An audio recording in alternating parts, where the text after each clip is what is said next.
So today's pretty exciting for me because we're gonna be doing solar panels.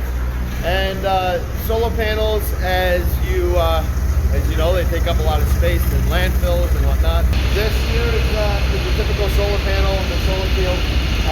Some have aluminum sides, some plastic, but we're gonna go ahead and put this in and show you what it looks like when we're done.